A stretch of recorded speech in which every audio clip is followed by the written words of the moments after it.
This episode is personal for me. For over 20 years, I struggled with a mental health disorder that no pill could fix. But this information you're about to hear did. And after losing my father to dementia last year, I made it my mission to find the root cause of brain disease. Now, joining me today is Dr. Georgia Eid. She's a Harvard trained psychiatrist, and she has just published a groundbreaking 2026 study establishing the first ever clinical guidelines for metabolic brain healing. Today, she explains the three worst foods destroying your brain, including a common food that is actually worse than sugar.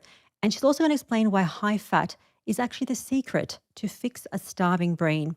Now, if you want to take control of your health, you need to do it yourself because most likely your doctor won't. And an easy way to do that is to hit the subscribe button because this is the platform where you'll get natural solutions and not pills. So, Dr. Eid, my first question. As a Harvard trained psychiatrist, you understand the brain in a way that no doctor understands it so well. So, if somebody's coming to this and they feel down, they feel anxious, they feel irritated, they can't sleep, do you think that's normal? Absolutely not. So many people have depression. Depression is it's the number one cause of disability in the world, and it's not normal. It's not normal to feel this way.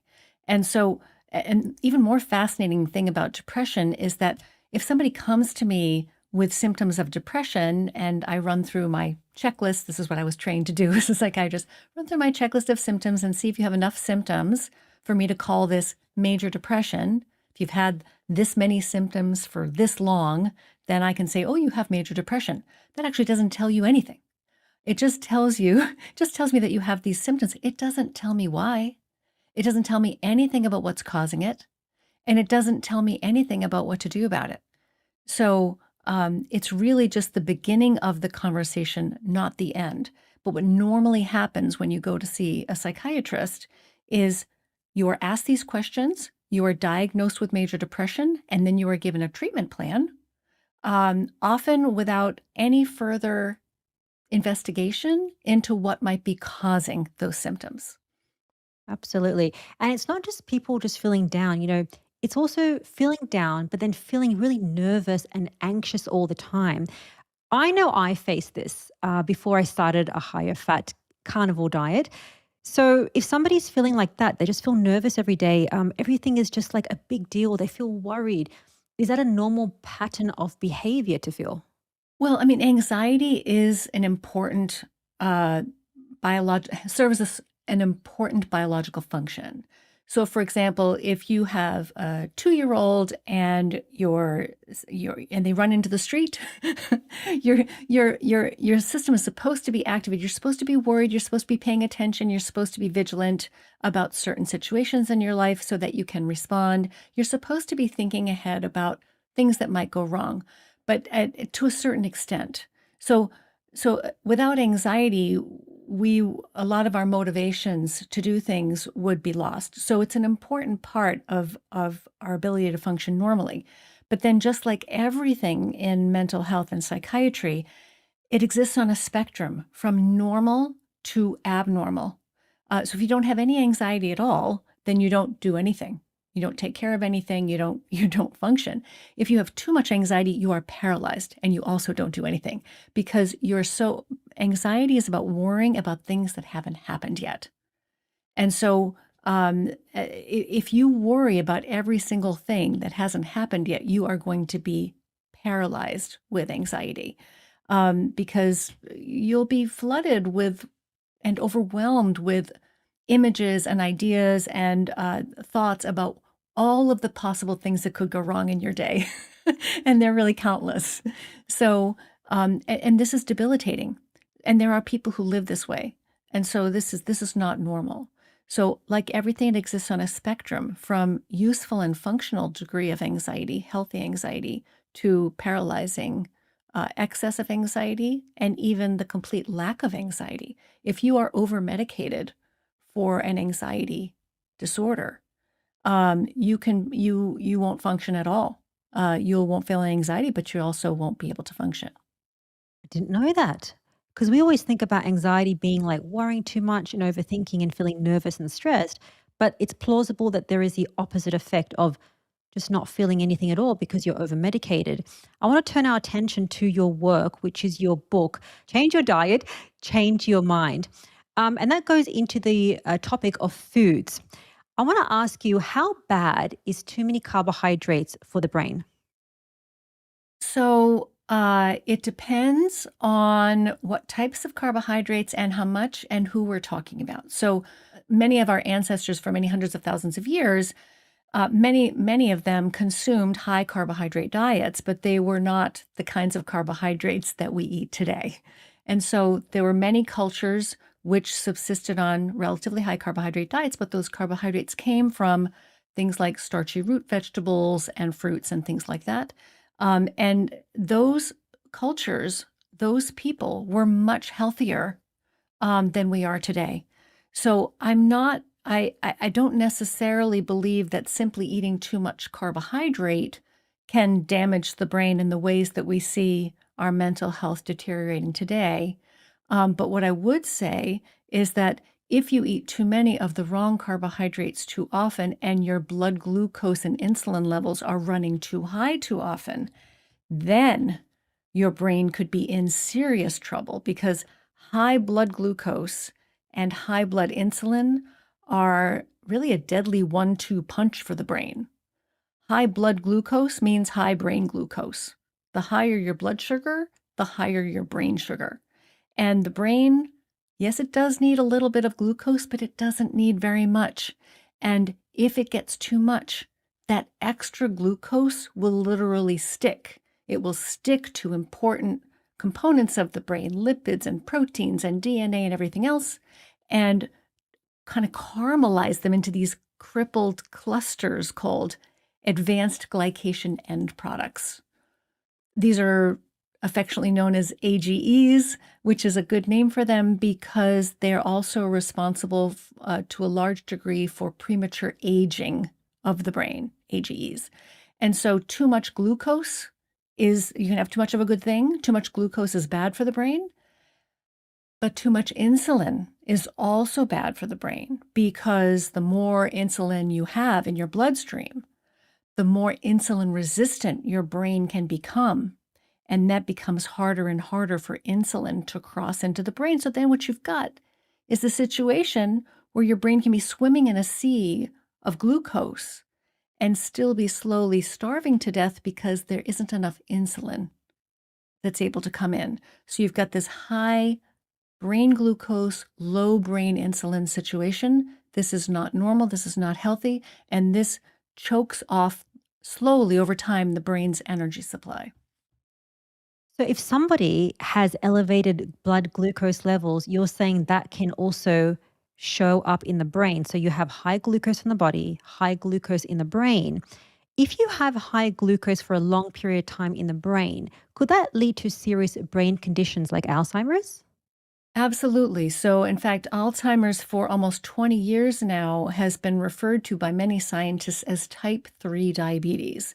And the reason why it's called that is because the glucose and insulin signaling systems in the brain are not functioning properly.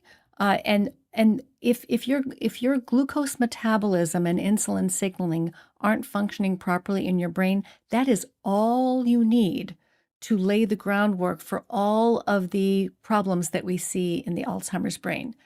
That doesn't mean that it's the only thing that can cause or lead to Alzheimer's disease, but it is a major contributing factor, a major risk factor for Alzheimer's disease, and one that we know that we have tremendous control over.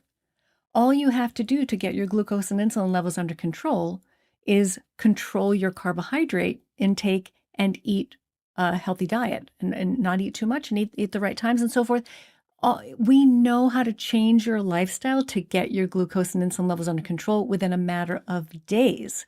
And so most people think of Alzheimer's as, related to how old you are, what does it run in your family, how old are you, what genes do you have. You can't do anything about those aren't things you can do anything about.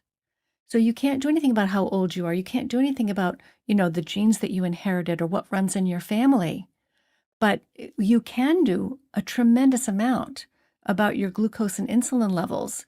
And so, and this is really important to start early. As it's never too early to start preventing Alzheimer's disease, because what's actually going on, and we've known this for a long time, is that Alzheimer's disease doesn't happen overnight. Alzheimer's disease is preceded by decades of gradually slowing brain glucose metabolism. And it's a silent process that's happening in the background for many years. And by the time you notice even the subtle early signs of what's called mild cognitive impairment, very mild, subtle memory problems, you can already have lost up to 25% of your brain's glucose processing capacity. So you want to start now to get those levels under control and protect your brain.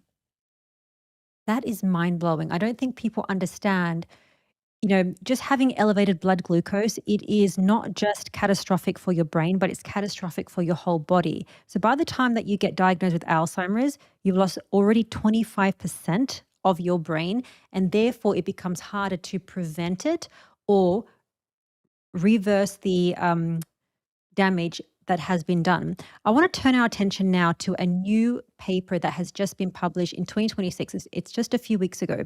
And this is a landmark consensus paper. I know why this is important, but can you explain to my audience in regards to mental health, serious mental health, why is this so pivotal for them to understand? Right. So my colleagues and I recently published this the first ever expert consensus on how to safely use ketogenic diets to help treat major mental illnesses, major depression, bipolar disorder, and schizophrenia. So this was an 8-member expert steering group that included dietitians, psychiatrists, therapists, scientists, 8 of us who have many, many years of collective experience, decades of collective clinical experience, but we also have research experience, and all of us have studied, and most of us have published in the field of metabolic psychiatry. So we got together and wrote this paper to help clinicians around the world understand how to safely use ketogenic diets in the care of mental health disorders. And this is very important because it's the first document of its kind. It's open access. It's free to everybody for everybody to download, and it really consolidates our many years of study and clinical research into practical evidence-based recommendations to support clinicians and patients who are interested in exploring the potential mental health benefits of ketosis. And it includes things like, how to decide who's a good candidate for the ketogenic diet. It includes tables of medical conditions where you need to be more careful. It includes laboratory tests that you want to obtain prior to initiating a ketogenic diet. How best to measure ketones, and what do we consider the potentially therapeutic range of ketones to be for mental health conditions, and how to navigate that early keto adaptation period, which for some people can be more challenging to get through if they have a mental health condition to begin with. So it's very practical and very evidence-based, and we kind of put our heads together to give people guidance, both clinicians and patients, give guidance about how to safely plan for ketogenic therapy, what to expect, and how to monitor along the way. So it's very practical information that we hope will help a lot of people. And who are the top 8 experts that were in the paper? Because you're a Harvard trained doctor. I think there was another Harvard trained doctor, just to show our audience that this is by top experts. It's not just something that's a quick paper, it's big guidelines that can change the mental health of so many people. Yes. So, serving with me on this 8-member expert steering group were registered dietitian nutritionist Beth Zupetkania, who has more than 30 years of experience treating patients of all ages, down to babies in the hospital, with ketogenic diets. She's really one of the most knowledgeable people in the world on ketogenic therapy and clinical care. Um, Psychiatrist Dr. Matt Bernstein, who's a Harvard affiliated psychiatrist, Licensed mental health counselor Nicole Laurent, who's published extensively in this field, metabolic psychiatry research scientist Dr. Ian Campbell from the University of Edinburgh, who put his own bipolar disorder into full sustained remission 8 years ago using a ketogenic diet, and who is now launching one of the largest randomized controlled trials in the world on bipolar disorder, ketogenic diets for bipolar disorder. And psychiatrist Dr. Shabani Sethi from Stanford University, who coined the term metabolic psychiatry, and Harvard-affiliated psychiatrist Dr. Chris Palmer, and psychiatrist Dr. Lori Calabresi. And all of those psychiatrists I just listed have published extensively in this field. And so we hope that people can benefit from our many years of clinical experience and our many years of study, knowledge, and our publications in this area. That's fantastic. So I want to talk about the specifics of the paper. So there was a explanation of what's actually happening in the brain when you have mental health issues, schizophrenia, bipolar, all these different serious problems. But if somebody's coming to this and they feel like, I just feel down, I can't focus, I have no energy. You know how we spoke about the elevated insulin? How does elevated insulin, therefore glucose, starve the brain of energy so that the person cannot think clearly and have energy? Exactly. So the brain can run on a mixture of fuels. It uses some glucose for energy, but can also use ketones. And what happens if you have a mental health condition? Let's say you have, for example, depression, as you were just talking about. Now, there are many different causes of depression, but one of the theory in metabolic psychiatry, in the field of metabolic psychiatry, which is the field that I practice in and what this paper is focused on, the hypothesis is that many people with depression, the reason why they have depression is that their brain isn't able to generate energy smoothly and reliably as it should.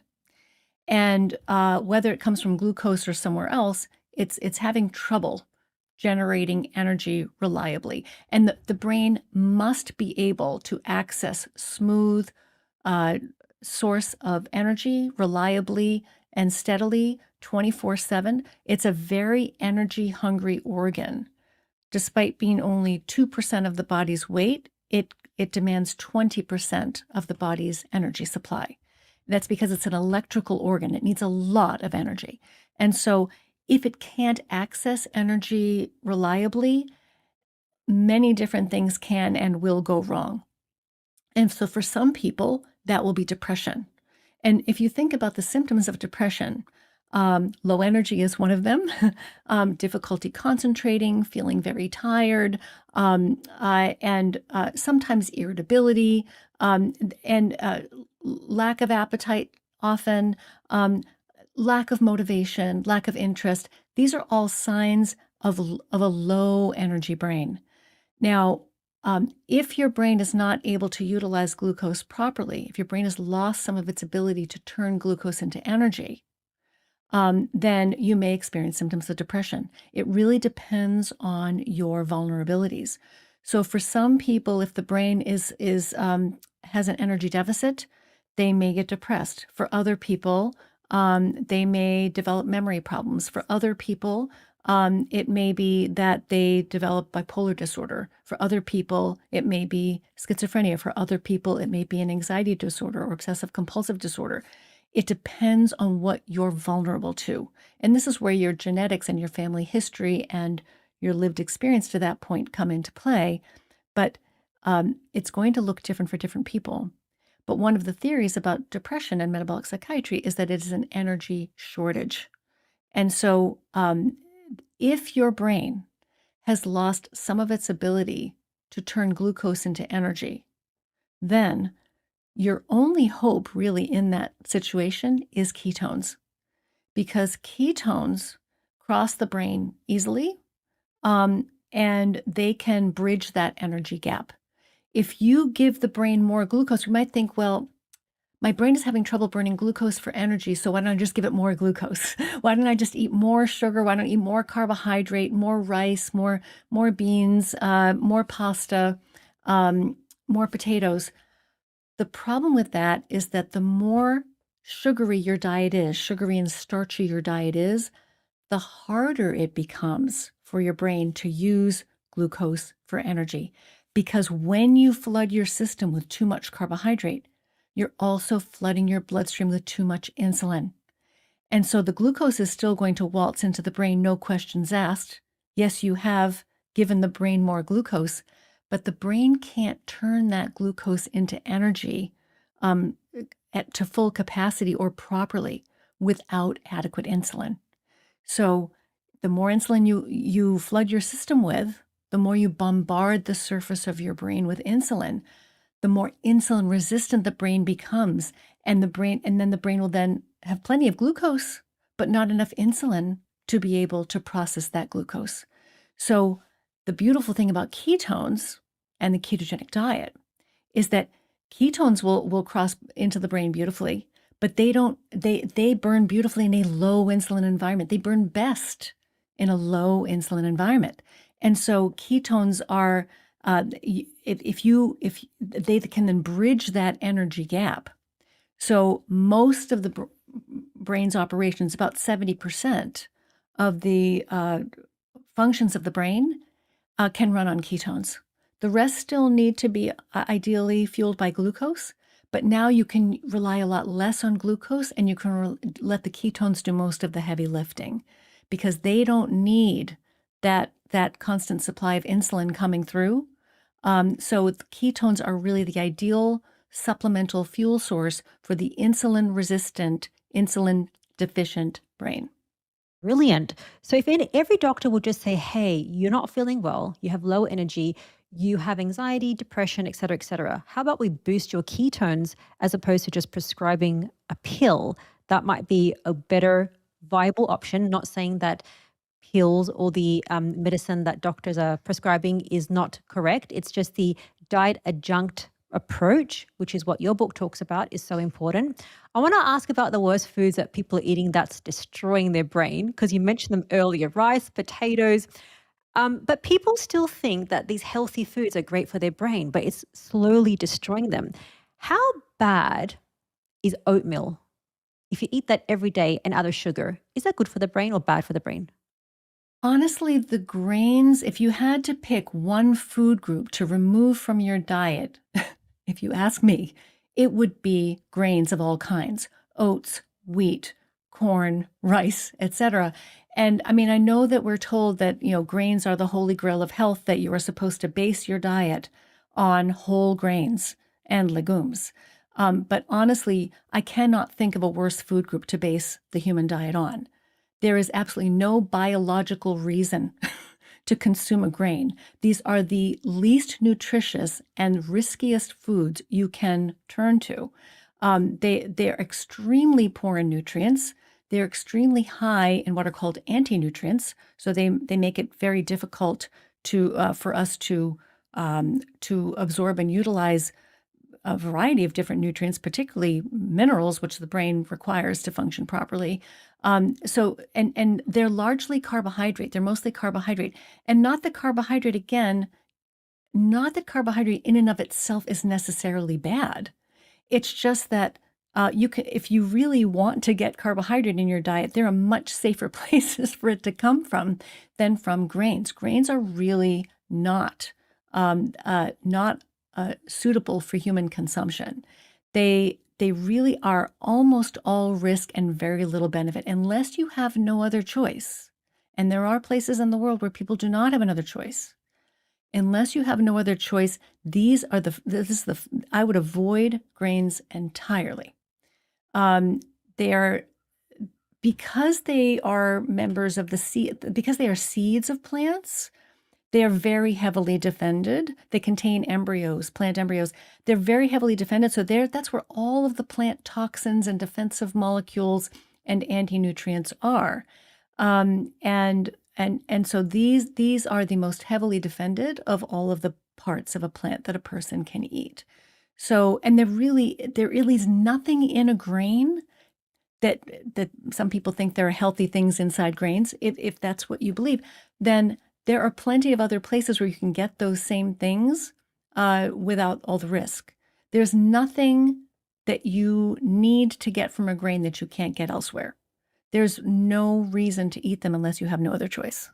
As Dr. Eid mentions, a simple way to fix your brain is to focus on what you eat. And while we know diet is really important, chemicals in your everyday environment also matter. There are some common ingredients in your body soap and your toothpaste, like parabens, phthalates, and even fluoride. They can soak through your skin and even through your gums. And these chemicals don't just interfere with your hormones and your insulin, they disrupt your health even when you're doing every single thing right. And that's why we created the Primal Tallow Balms and Soaps and our new shampoo bars. Everything that we make is chemical free, made from 100% grass fed tallow. It's packed full of vitamins A, D, E, and K2. The great thing is, there's no preservatives, there's no fake fragrances. There is just stuff that your body actually recognizes. And I've been using this unscented soap every single day. It's incredibly gentle without stripping my skin of its natural oils. And if you're in the US, great news, our USA store is now open, which means faster shipping and cheaper prices.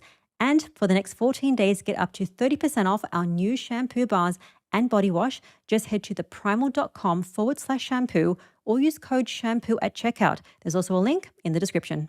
Very definitive from a Harvard trained psychiatrist and very opposite to what every other doctor would say. But I think it's really important to understand that high blood glucose and high insulin is not absent from the body and the brain in terms of health outcomes. So if you want a good body and a brain, you need to lower the insulin. We've been told that whole grain bread, oatmeal, brown rice has fiber. It's very important for us. But obviously, if we have the elevated insulin, which most people do have, we need to drop it. Next category, and keen to hear your thoughts, high sugar fruits and fruit juices. Do you think that's good for the brain? No, any food or beverage that raises your glucose to an unhealthy level is going to be unhealthy for your brain. And so, what is an unhealthy level? So, anything that raises, this is my take on it, anything that raises your blood glucose to above 125 milligrams per deciliter is risky and should be avoided. Any food or beverage that raises your blood glucose to above 140 milligrams per deciliter is dangerous. And so, really, ideally, you want to keep your blood glucose at about 110 or below, even after meals. And in order to do that, you really do need to rein in. Most of us are going to need to rein in the amount of carbohydrate we eat substantially. Now, people who are very athletic or young or metabolically healthy and flexible, they may be able to get away with more.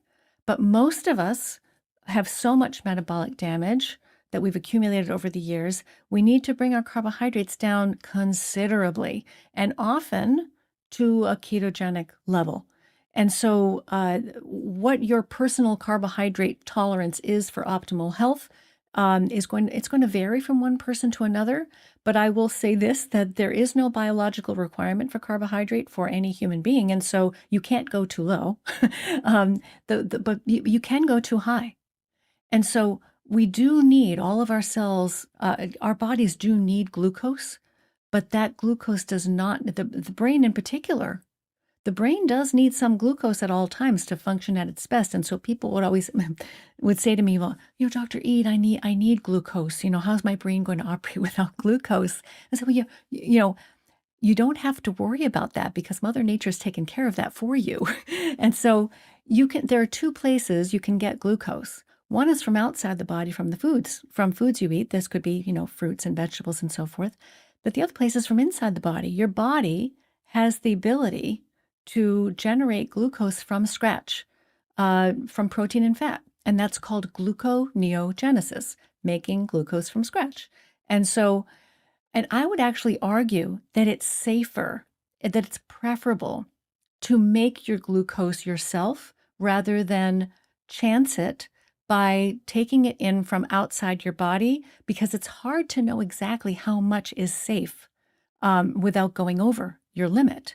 So if you make it from inside your body, it's a demand-driven system. You're not going to make more than you need. If you take it in from outside your body, you might overconsume it. And every extra gram of carbohydrate you eat that you can't use or store right away is going to be turned into saturated fat on purpose. Your liver is going to take every excess molecule of carbohydrate you consume, and it's going to turn it into saturated fat. And therefore, if your diet is too high in carbohydrate for your personal metabolism, you're actually eating a high-fat diet in disguise. A high carbohydrate diet is a high-fat diet in disguise because we have very limited space to store carbohydrate in our bodies. We just have little pockets. We have pockets in our muscles for carbohydrate, and then we have a storage tank in our liver for carbohydrate. We store it in a form of a starch called glycogen, but we can store only less than a day's worth of energy as starch in our bodies. We are designed to store energy, for better or for worse, limitless amounts of energy as fat on our bodies, right? That's how we are designed because it's flexible, it's lightweight, because we're animals, we're not plants. If we were plants, if we stored all of our excess energy as starch, we'd have to be dragging around these gigantic lumps of starch with us everywhere we went. They're heavy, they're unsightly. So we store it as fat, which is lightweight and flexible. And so if you take in more carbohydrate in a particular meal, then you can store right away as glycogen, which again, we have very limited space for, or that you can burn right away through exercise. Every excess molecule of carbohydrate that goes beyond that limit is going to be turned into saturated fat by your body on purpose. So you are eating a high-fat diet in disguise. And this is something I think a lot of people don't realize. Our bodies can turn carbohydrate into fat. And so it's really important to understand that because so many people think it's eating fat that makes us fat. But what makes us fat is insulin, high insulin levels. And carbohydrate raises insulin the most of all of the macronutrients. I think people would know that, okay, I shouldn't eat so many carbs, it's going to raise my insulin. But I don't think they'd understand that high carbs inadvertently causes a high fat inside approach because I'm assuming that that fat, it gets stored in the liver and it gets stored in your fat stores. So carbohydrates turn into fat in your fat stores if it's not used for energy, as opposed to eating butter or saturated fat, which we'll talk about. That is a clean fuel for your body and for your brain, and then you don't necessarily get fat eating saturated fat, although people try to eat low fat. The next bit I want to ask you about is plant superfoods. I know your take on vegetables and plant seed oils and all these different things, but people still eat these superfoods like cinnamon. They think it's really healthy. Do you think cinnamon is good for your body and your brain? Well, cinnamon comes from bark, and bark is there to protect the tree. And if you can taste it has a bitter taste, a very sharp taste. It also tastes slightly sweet, interestingly, but which I think is another thing people like about it. But it's a very pungent substance. Most spices that come from bark or seeds or roots can be very strong tasting. And so these very strong, that's a chemical clue, an evolutionary chemical clue that this is something that could be dangerous for us. So whenever something tastes very sharp or bitter or strong or pungent, then that's a chemical clue from nature that that we need to be careful not to consume it. So most people don't use cinnamon by itself. They mix it with sugar. It's usually cinnamon and sugar on toast or cinnamon and sugar on cereal, or cinnamon and sugar in candies and so forth. Plain cinnamon by itself, people don't tend to consume. And that's because on its own, it's not particularly pleasant to consume. So it's just one example of a spice that people enjoy consuming that in larger doses can be problematic. Do you think that if somebody wants to fix their brain, they should avoid spices just generally? So, I mean, theoretically, we don't. There's no clinical trial that has showed this. We don't have solid evidence of this. But when you look at the biology of food and the biology of the brain, and you look at which compounds the brain and body need? Which compounds do our cells require? There are all of these uh, there are all of these what are called phytochemicals or phytonutrients in the world, which we are told we're supposed to consume an abundance, a rainbow of plant foods, so that we get a wide variety of phytonutrients or phytochemicals in our diet. And these are just plant compounds that are there for the plant's own purposes. They really have no purpose in the human body. So, the reason why we're told we're supposed to eat this variety of, plants and fruits and vegetables and spices and all these superfoods and things like that is because there's been study after study, these kind of survey-based studies, nutrition epidemiology studies, that show that, people who report eating higher plant diets seem to be a little bit healthier. But that doesn't mean that we understand anything about why that is. It could be that they're eating more plants, but it'll also be that they're eating less junk. We just don't know. It's just a guess, right? So there are countless studies that have reported that the healthiest dietary patterns in the world are the ones that contain the greatest quantity and diversity of plant foods. And so, but now rather than questioning or testing the validity of that claim, most scientists just simply accept that at face value, and they skip ahead and they ask, oh, I wonder how plant foods are working this magic in the human body. And it's really just a belief. And so what happens is that phytochemicals have become the most popular theoretical answer to the question of why high plant diets appear to be healthier in these very flawed questionnaire-based studies. So now it's often because we're told, these have, we're told that spices, for example, things like turmeric is a good example, that's an antioxidant and anti-inflammatory compounds. Just because a food ingredient behaves as an antioxidant in a plant or in a test tube does not mean that it behaves as an antioxidant in the human body. And, nutrients, vitamins and minerals, they are welcomed into our body as honored guests and invited to stay. We have receptors to welcome them in, and we have special pathways where we hold on to them and store them and we utilize them, and we can see exactly what they're doing for us. All of these phytochemicals, they're treated as unwelcome intruders, and they are forcibly removed from the premises as fast as we can possibly remove them. Essential nutrients are absorbed and ushered into our cells, and we have no such receptors for these phytochemicals. Most of them are very poorly bioavailable. We don't absorb them well, and or they're treated as toxins by the liver, which immediately neutralizes them and ships them off to the kidneys for rapid disposal. So if we look at what's happening inside our bodies are very wise. They've evolved over millions of years to understand friend from foe, to be able to tell the difference. And so it's not that if you take in some of these spices or certain plant foods, which, may not be ideal for us, it's not as though they necessarily are going to harm you immediately, but they're trying to, and your body knows that, and your body is eliminating them as fast as it can. But yet we're told that we need to consume these on purpose in high quantities, often as extracts or supplements or concentrates, often that have been manipulated to improve their bioavailability so they can actually sneak through, get past our defenses, and be absorbed when they really shouldn't be. And because we're trying to fight inflammation and oxidative stress with these anti-inflammatory and antioxidant superpowers that the plants supposedly possess.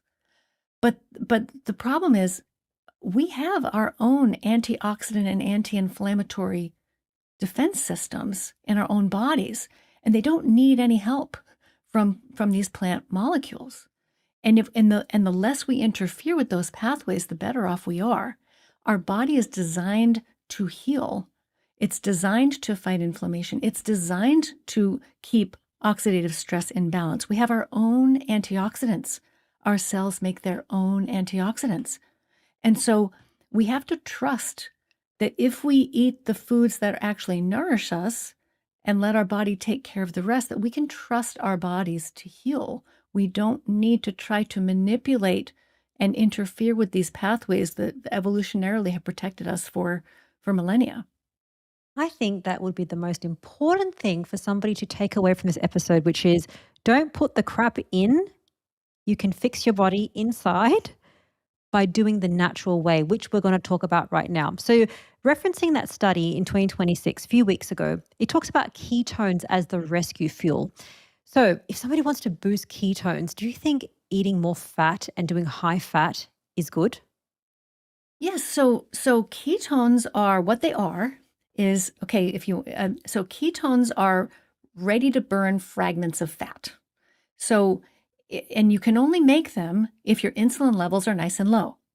So if you lower your insulin to the fat burning point, so when insulin is high, fat burning turns off.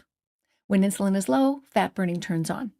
And for anybody listening to this who's never heard that before, that's like the most important thing you can know, especially if you're. And insulin really is the gatekeeper of fat burning. So if you're eating a diet that's keeping your insulin levels too high, which means that you're eating far too much carbohydrate, perhaps even overeating protein, or just eating too much in general, your insulin, or too frequently, your insulin levels are going to be high. Everything we eat raises insulin to a certain extent, except pure fat. So pure fat, which people don't really eat, most people don't anyway, but pure fat doesn't raise insulin. And so from a metabolic perspective, fat is the safest macronutrient you can eat. So if you want ketones to help support your brain energy production, if you want that, and if you want to burn fat, you have to lower your insulin level. You lower your insulin level by reducing the carbohydrates down to the fat burning point. And you have to, you might need to make a few other adjustments to your diet, which we can talk about if you want. But the biggest step and the most important one is lowering your carbohydrate as much as you can. Usually for most people, it's going to be to about 20 grams per day. Will usually do the trick. Some people can get away with a little bit more. And some people have to actually do even less. But lower your carbohydrate, and that because carbohydrate raises insulin more than any other macronutrient does. And so get the insulin levels down. And then what happens is when insulin comes down, your fat burning will turn on. And when fat is being burned vigorously enough, your liver will turn some of that fat, chop some of that fat into ketones, which are little, just ready to burn fragments of fat that dissolve in the bloodstream. They don't need any special carriers. They just dissolve in the bloodstream. They're water soluble and they travel to the brain. They cross the blood-brain barrier easily and they set to work helping to energize your brain cells. So this is because fat molecules, larger fat molecules themselves, the brain isn't really equipped to burn those. There are other cells in the body that can do that, but not the brain. The brain needs the fat to be in the form of ketones. And you can only make ketones if your insulin levels are low. So there are 3 things that need to happen to get into ketosis. So the first thing is your glucose levels have to come down, and that's not going to happen if you're eating too much carbohydrate. The second thing is your insulin levels have to come down, and that's not going to happen if you're eating too much or too frequently, too much carbohydrate, too many processed protein powders also raise insulin quite substantially. And the third thing that needs to happen is you have to burn off a certain amount of that stored starch in your liver that we talked about before. Because if you don't, the body will still think, oh, I'm okay for a while. I don't need to burn fat because I still have some starch here that I can use. So you have to burn off a little bit of some of that starch that's stored away. And when that starch level starts to come down, the body thinks, uh-oh, we're running out of fast energy. I better turn on the fat burning machinery. So that's when things really start to shift. And so it can take 2 or 3 days to make that shift. But once that happens, really all of those systems come online and start humming away, and fat burning really starts to get going, and ketone production really really becomes more robust, and people start to feel better. So your body and your brain switch from burning mostly carbohydrate to burning mostly fat. It's still a mixture. The glucose doesn't go away, but the ratio flips, and it really is a different operating system that comes online that is much healthier, smoother, more efficient, and cleaner. Because burning mostly glucose is it comes with a lot of extra inflammation and oxidative stress, which is quite damaging for cells. Now, as Dr. Eid mentions, dropping the carbohydrates and getting into ketosis is the most powerful tool for your brain. But there is one pillar of health that we haven't spoken about yet, and it is actually the foundation of everything. It is sleep. Now, I previously did an episode with Dr. Gobignac, who mentioned that if you aren't sleeping properly, that is a massive risk factor for serious brain issues, things like chronic migraine and even dementia. And that's why I pay close attention to my sleep environment. A cool room, a dark room, and yes, even my mattress. And honestly, I never really thought much about my mattress, but if it's too soft or you sink in, it can completely ruin your sleep.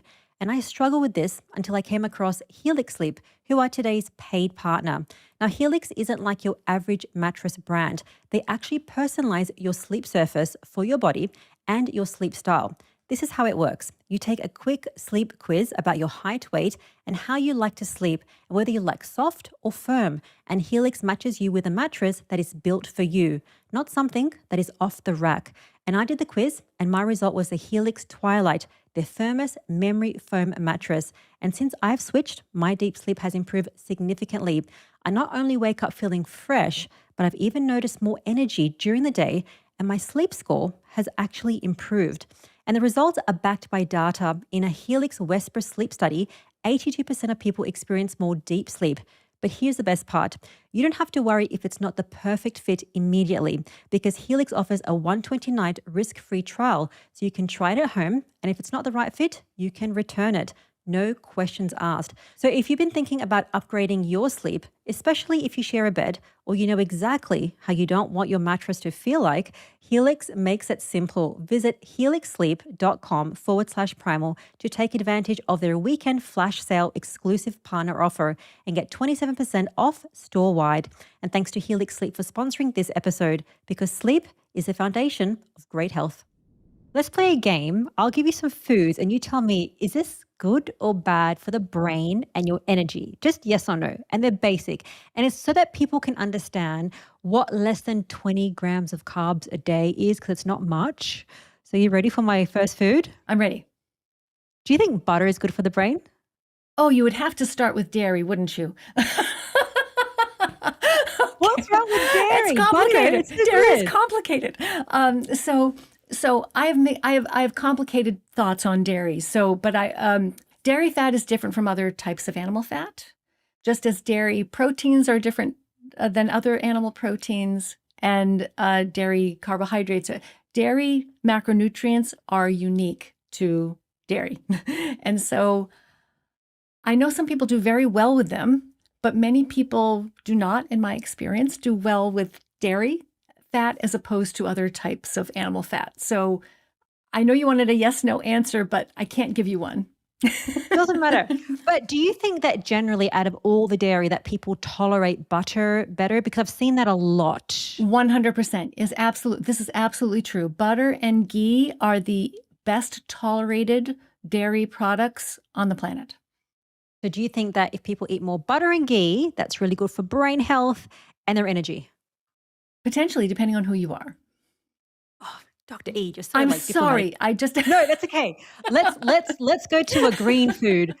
How about fatty meat like beef? Is it good? yes, absolutely. Okay, lamb. Yes. Okay, blueberries. If you don't overeat them and your blood sugar doesn't go up, they're fine.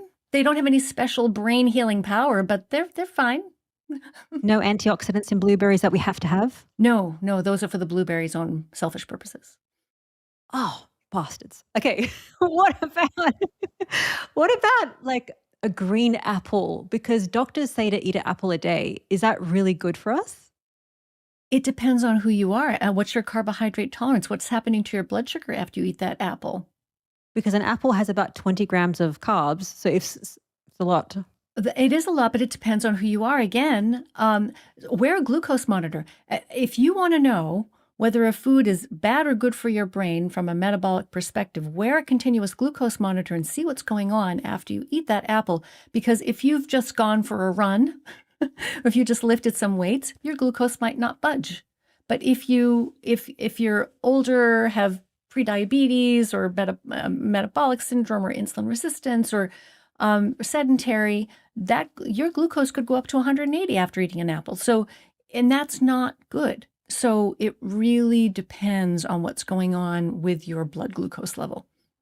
Okay, not quite yes or no, but it depends. What about bacon? Is that fantastic for the brain? Well, it's better than an awful lot of other things.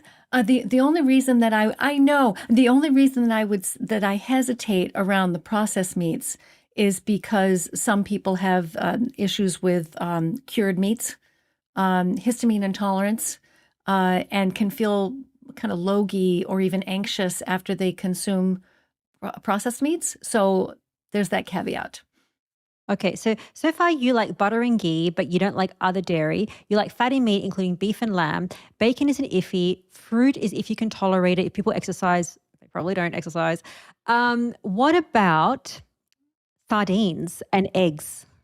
Sure. Again, if you tolerate them. So some people have, they're both they're extraordinarily nutritious and safe and wonderful and lovely for most people. But then there are some people who have egg intolerances or seafood intolerances. But those people aside, they are fantastic, extremely nutritious and healthy foods. Okay, so if we eat more of this fatty beef, lamb, eggs, that's a lot of saturated fat, and people get concerned with LDL cholesterol. Do you think that cholesterol is needed or harmful for the brain? The brain needs cholesterol so much that it makes every single molecule of cholesterol itself on site from scratch. So the cholesterol is too big and bulky to cross the blood-brain barrier. So you could eat 6 dozen eggs right now, and not a single molecule of the cholesterol that you consumed would make it into your brain. And yet the brain contains 20% of the body's cholesterol, which is about 10 times more than you would expect for an organ of its size. It is loaded with cholesterol on purpose. So the brain needs to have cholesterol. Why? Because cholesterol is an integral component of every membrane in our bodies, and our brains are packed with membranes, especially these very special membranes that form myelin. Myelin is the substance that insulates our brain circuits. It's just very tightly coiled membranes wound around all of our circuitry, and that substance is called myelin and is very high in cholesterol. So cholesterol also is in the membranes, the double membrane wrapping of mitochondria. Mitochondria, they do many, many things, but the thing they're most famous for is generating energy, which again, the brain must have access to smooth, reliable sources of energy 24/7. Mitochondria are made of membranes, and membranes are made with cholesterol. So cholesterol also is critical to the developing brain and critical to brain cell signaling. So neurotransmitters, people often think, oh, I'm depressed because I don't have enough serotonin, or I'm unmotivated and have ADHD because my dopamine isn't working. Well, it's not just the brain isn't just a bag of neurochemicals, of neurotransmitters. Those neurotransmitters are being passed back and forth via these membranes, which need to be flexible in the right places and firm in the right places. And all of that has to do with the architecture of the membrane, which relies on cholesterol for firmness and integrity.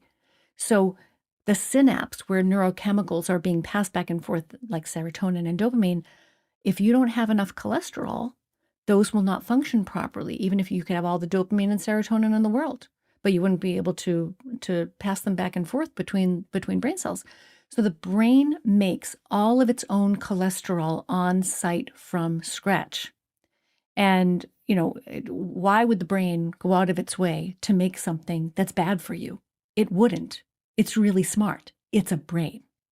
If somebody does a ketogenic diet and they eat the foods that we've been talking about, the LDL increases, let's just say 300. So somebody's watching, they can reference their LDL. The doctor says you have to lower it or be on a statin.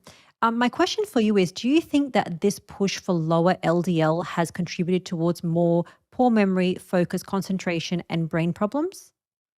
I can tell you for a fact that it has because I've had so many patients who have, come to me taking statins. Statins are extremely popular medications. Lots and lots of people have high cholesterol, and they're often prescribed statins to lower that cholesterol.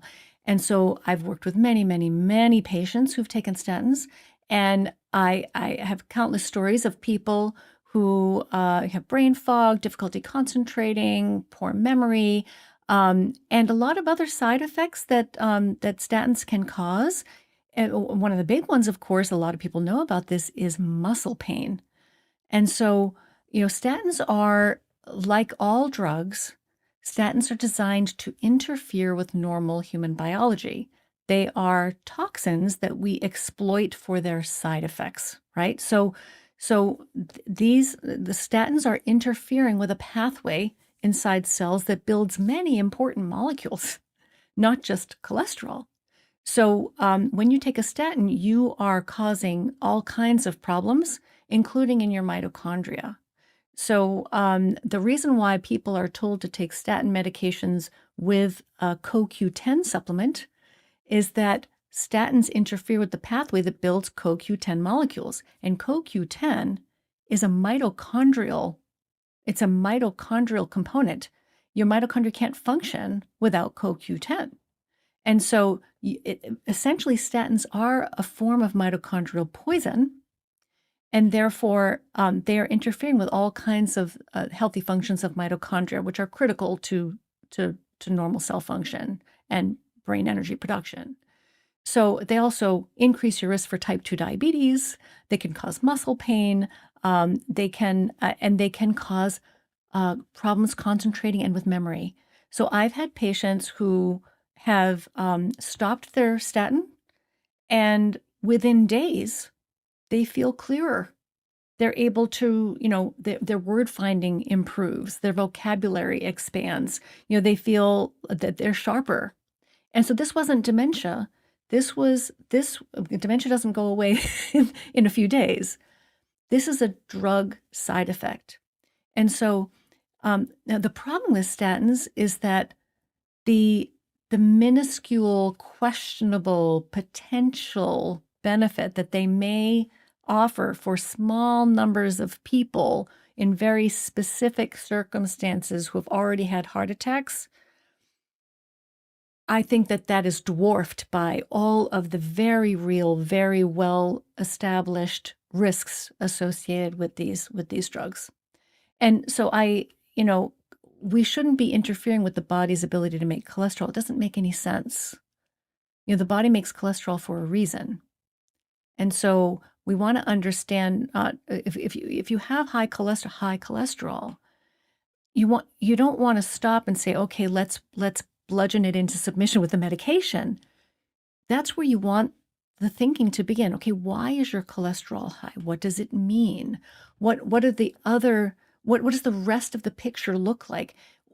When people think about LDL cholesterol, they're thinking about cardiovascular risk. When they see high LDL, they think, oh no, this person's at higher risk for a heart attack. Okay, well, let's look at all of the other clues about your cardiovascular health. What is your blood sugar?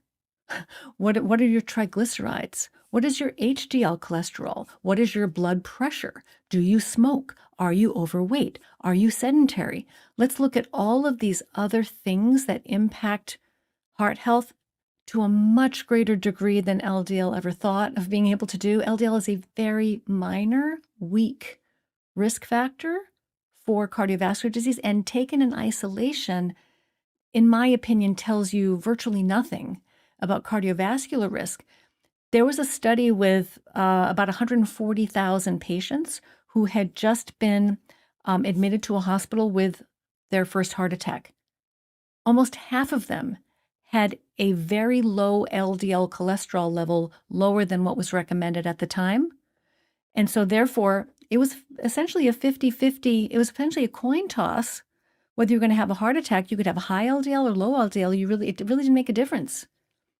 About half of those people had a nice low LDL level and they still had a heart attack. So it really doesn't protect, lowering LDL doesn't protect people in the ways that we are told that it does. It's not the most powerful lever you can pull when you're talking about cardiovascular risk. Very well answered. I'm sure that if people were to take that clip and present it to their doctor, if they had like 10 minutes to listen to it, it'd really be provoking for that doctor to think about, okay, well, what does that mean if your LDL cholesterol is high? So, getting back to the 2026 paper, one pivotal part of it was to say that you need to measure your blood ketones as opposed to just the scale, because a lot of people lose weight on a ketogenic diet. How high do your ketones need to be to see those brain benefits? Right. And so there is not enough clinical research yet to answer this question. We're going on our clinical experience, right? And what the studies are starting to show, there are some clues coming out of this, some trends that have come out of some of the early clinical trials that suggest that at least if you have certain types of mental health disorders like bipolar disorder, schizophrenia, Alzheimer's disease, certain types of conditions, it appears that the degree of ketosis, the level of ketones in the blood may make a difference, that people whose ketone levels were higher tended on average to do better than people whose ketone levels were lower. That doesn't mean that everybody needs to be in robust ketosis to see benefits. I've certainly had patients who have not needed higher blood ketone levels, but by and large, when we talked about this in our consensus meetings, most of us agreed that you want to see, well, they have to at least be 0.5 millimole per liter on a blood ketone meter, because that's the metabolic shifting. That's where the metabolic shift begins to take place. That's a metabolic turning point, is 0.5 millimole per liter on a blood meter of beta hydroxybutyrate. But that may not be enough. That may not be robust enough ketosis, high enough ketone levels to really see the benefits, the mental health benefits that most people are looking for. Many people need to be higher. And most of us doing this work have noticed that it's really nice in a lot of cases to see the ketones be at least 1.0 millimole per liter. I like to see them between 1.0 and 3.0 as consistently as possible. I mean, ketones fluctuate. It's normal for them to fluctuate. They're not going to stay exactly in the same spot all the time. That's fine, and it's normal. But you want to see them. If you're trying a ketogenic diet and you're trying to use it to treat a mental health condition, that I recommend to my patients that they aim for that range and stay there for 6 to 12 weeks as consistently as they can, so that metabolic shift will take place and some healing can begin. They may find later that they don't need to be that high, or they may find they need to be even higher, because everyone's a little different. But most people, in our experience, do well when they're somewhere in that range most of the time. Okay, so roughly about one, and if it's higher, it's better. When people do a ketogenic diet, they tend to lose weight if they do it the right way, the foods that we spoke about. Why do you think that happens? It's very simple for people just to do ketogenic diet. Why is it easy to lose weight on a ketogenic diet? Yeah. Yeah. So most people do lose weight on a ketogenic diet. Not everybody, but most people do lose weight on a ketogenic diet. A ketogenic diet can be constructed for weight maintenance and even for weight gain. But in most cases, people are coming onto a ketogenic diet with some fat to lose, and they tend to lose that fat more easily than they do compared to other diets they've tried. And the reason for that is that you can't be in ketosis unless you're burning fat. Your insulin levels have to be low to get into ketosis, and low insulin levels turn on fat burning. If you're eating a standard weight loss diet, let's say you're eating a low fat diet or you're eating a low calorie diet, you are most likely eating a relatively high carbohydrate diet. you're most likely eating 40 to 60% of your calories as carbohydrates, which is what we're advised to do. And that amount of carbohydrate is going to keep your insulin levels too high to keep fat burning on consistently. So you're not going to be burning fat as vigorously or as consistently, and you're going to be hungrier, because the other thing ketones do is when you're in ketosis, your appetite is so much better regulated because you're fueling your cells in between meals. You're not getting these, oh, I've eaten and now I'm not hungry, and then between meals you get very hungry because your glucose and insulin levels are so unstable.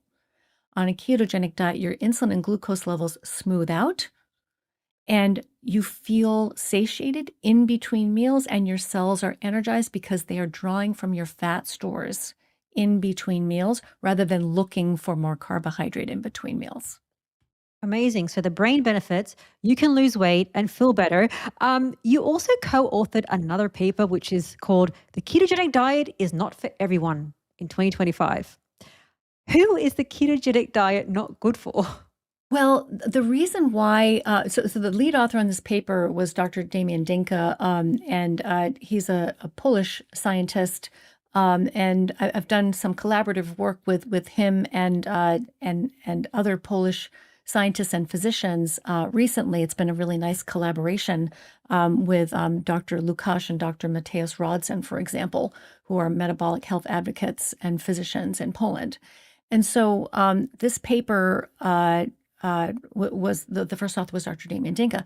And this paper, the reason why it was important to write this paper is because the ketogenic diet is a powerful biochemical intervention. It's a powerful metabolic intervention. And that's what you want. You don't want an intervention that's not going to work. You want something that's actually going to work.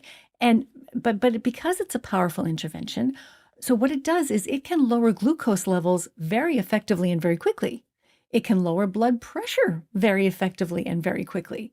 And those are very healthy changes. It can help you lose some retained fluid. High carbohydrate, high insulin diets, people tend to retain fluid because high insulin diets cause us to retain extra water.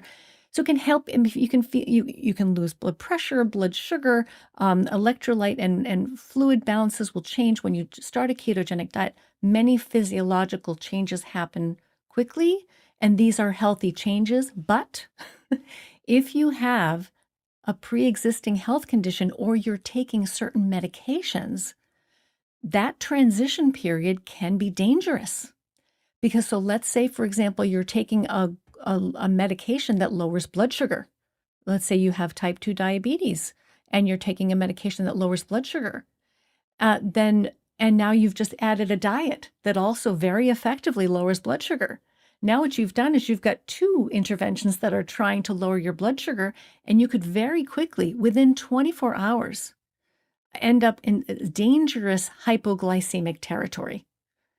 And the same thing is true with blood pressure. If you're taking a blood pressure lowering medication, which many people do, and you start the ketogenic diet, which in many cases, but not all, will lower blood pressure, which is a good and healthy change, you could very quickly, again within 24 hours in some cases, see blood pressure become dangerously low. So those are just two very common examples of why ketogenic diets need to be medically supervised in many cases, because the medications that people are taking and the pre-existing health conditions that people are dealing with, it's not the diet itself. It's not the ketogenic diet that's potentially dangerous. It's the diet in combination. It's the medications and the pre-existing health conditions which need to be carefully monitored so that you can navigate the keto adaptation period safely and comfortably. Okay. Final questions for you. How does fasting affect the brain? Oh, so fasting is the most ketogenic intervention of all. So, yes, so fasting, there are many ways to get into ketosis and lower your insulin levels. So, anything that lowers your insulin levels is going to be good for the brain. So, this is fasting. Let me put it this way.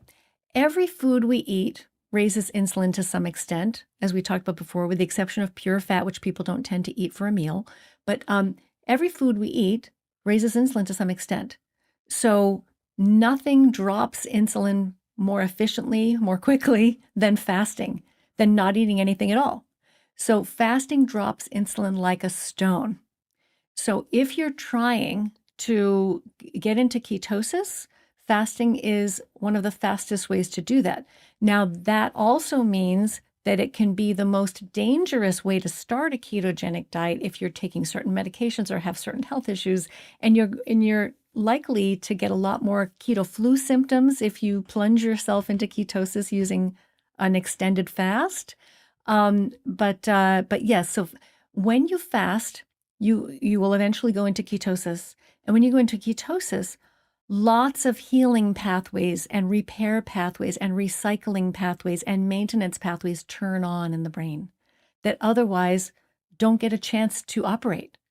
So it's as if you've got a manufacturing plant and you've been building cars 24/7, and nobody ever has time to clean up the plant or replace the parts in the machinery or do any maintenance work in the plant because people are constantly building cars. They're never taking a break. That's just what it's like inside our cells.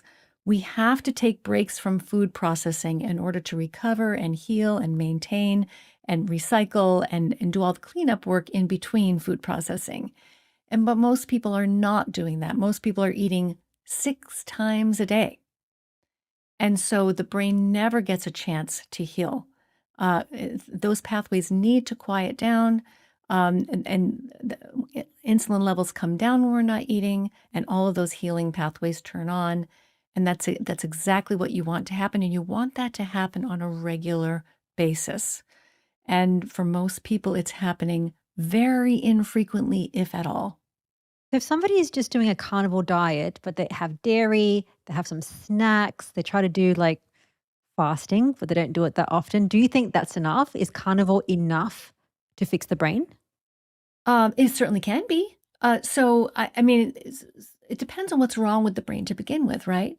But I find, so I use ketogenic diets in my work quite extensively, and carnivore diets are the ace up my sleeve. So the carnivore diets are the ace up my sleeve because many, many, many people have tried a ketogenic diet and they've only gotten so far with their brain health. It's made a big difference in many cases, not all, but in many cases, going on to sort of a standard ketogenic diet, a lot of people feel a lot better.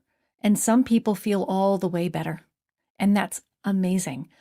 But in one of the main parts of my work is consulting with and troubleshooting tougher cases. And a lot of people who come to me they've already tried a standard ketogenic diet. And that's how they found me in the first place. And they said, well, I've tried a ketogenic diet. I'm just not that much better. And, that's one of my aces up my sleeve is, have you tried a carnivore ketogenic diet?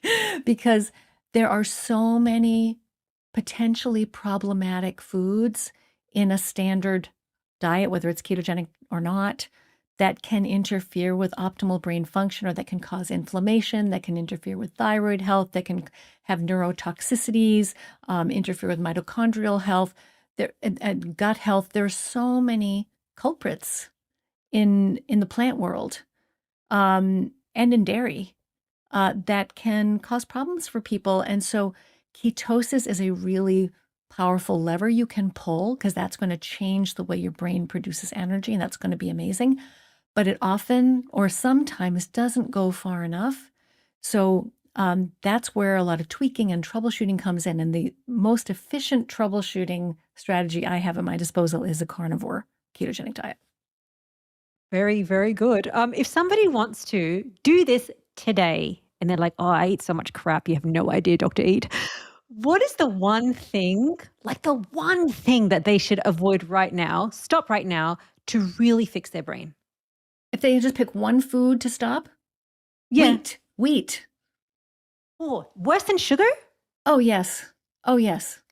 Because wheat is sugar plus lectins plus anti-nutrients plus, I mean, it's just the perfect storm of everything that you can that can go wrong in a food. It's just really, so many people are sensitive to wheat without realizing it. And it's one of those staple ingredients that most people have been eating multiple times per day since they were very small.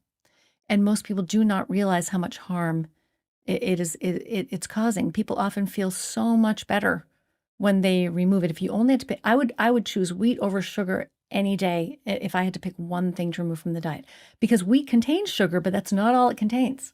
It contains lots of other problematic things. Gluten and wheat germ agglutinin and lectins and anti-nutrients and phytates and just all kinds of other things. Glyphosate, often a pesticide that's used to grow wheat. It's hugely problematic, and there's no biological requirement. There's nothing in wheat that you can't get somewhere else. I was really thinking that you'd say sugar because every person says sugar, but that's interesting because people probably eat more hidden wheat than they do because they know about sugar. Dr. E, thank you so much for your time. I'm going to leave your book in the description, Change Your Diet, Change Your Mind. How else can we support you in your work? I think the best way is to let people know about the book, because and this is because the book, I really wrote the book to walk people through brain food, so that, because people always have these questions, well, what about dairy and what about eggs and what about grains and what about fat and what about paleo diets, what about carnivore diets, what about ketogenic diets. So I've put as much information as I can possibly fit into that book for you, the people who are trying to improve your brain health, because you really have so much more control over your mental health than you realize. And changing your diet can be a really powerful mental health intervention, but you have to know which changes to make, and they're not the ones you're used to hearing about. So tell people about the book. That is really the best, the thing that I would ask if anybody is trying to help me get the word out. That's what I would ask for. Brilliant. Wheat in the bin, getting your book today. Dr. E, thank you so much for your time. Thank you very much, Rena. It's always a real pleasure to talk with you. Thanks for watching. You will also love this episode next with Dr. Louisa Nicola. It's everything about the brain, creatine, and how to exercise to improve your performance. I'll see you next week.